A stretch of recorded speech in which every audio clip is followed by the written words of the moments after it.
দৃশ্যপট তুলে ধরতে চাই। একটু চিন্তা করেন, আজকে থেকে প্রায় 20-25 বছর আগে পরিবারগুলোর কথা একটু চিন্তা করেন।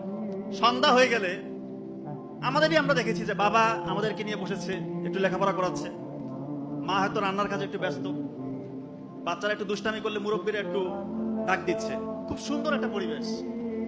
সবার সাথে সবার ব্রেইন থেকে অক্সিটোসিন রিলিজ হচ্ছে। অক্সিটোসিন রিলিজ হলে সবার সাথে সবার মানসিক যে একটা বন্ধন, এটা আরো একাত্ম হয়, জোরালো। আর 2025 সালে এসে আপনি একই চিত্র দেখেন, একটা পরিবারের দিকে লক্ষ্য করেন কি হয়। বাবা হয়তো অফিস থেকে এসেছে, মোবাইল চালাচ্ছে, নিউজ দেখতেছে। মা হয়তো পাশেই বসে আছে, উনি হয়তো বা টিকটক, ইনস্টাগ্রাম কিছু একটা চালাচ্ছে। সন্তান 10-12 বছরের সন্তান, তার হাতে মোবাইল দিয়ে দিয়েছে, সে হয়তো কোনো একটা স্টোরি চেক করছে। ছোট বাচ্চা আছে, সে কান্না করছে, তাকেও তার কান্না থামানোর জন্য কার্টুন দিয়ে দিয়েছে। আর যে মুরব্বীরা একটু হয়তো বা শাসন করবে, এই যে ভুলটা চলতেছে পরিবারে, একটু দেখভাল করবে, একটু শাসন করে ঠিকঠাক রাস্তায় আমাদেরকে নিয়ে আসবে, সেই মুরব্বীদেরকে দেখেন দূরে কোথাও রেখে এসছে। ম্যাক্সিমাম পরিবারের চিত্রটা এরকম। এটা খুবই করুণ একটা চিত্র।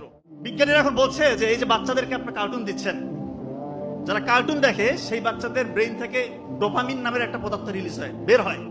এই ডোপামিন যখন তার বের হবে, ওই বাচ্চার ডোপামিন বেশি বেশি যে কাজগুলো থেকে রিলিজ হয়, ও শুধু সেই কাজগুলো করতে চাবে। এখন কোন কাজগুলো থেকে ডোপামিন বেশি বেশি রিলিজ হয়? যত খারাপ অ্যাক্টিভিটিজ আছে, যত পৃথিবীতে খারাপ খারাপ কাজ আছে, এই খারাপ খারাপ কাজ থেকে হাই ডোপামিন রিলিজ হয়। আপনি ছোটবেলায় তার হাতে মোবাইলটা দিয়ে দিলেন, সে বড় হয়ে যত খারাপ কাজ আছে, জুয়া খেলবে, মাদকাসক্ত হবে, আল্লাহ মাফ করে রেপিস্ট হবে, পর্নোগ্রাফিতে আসক্ত হবে, অশ্লীলতায় ভরপুর হবে।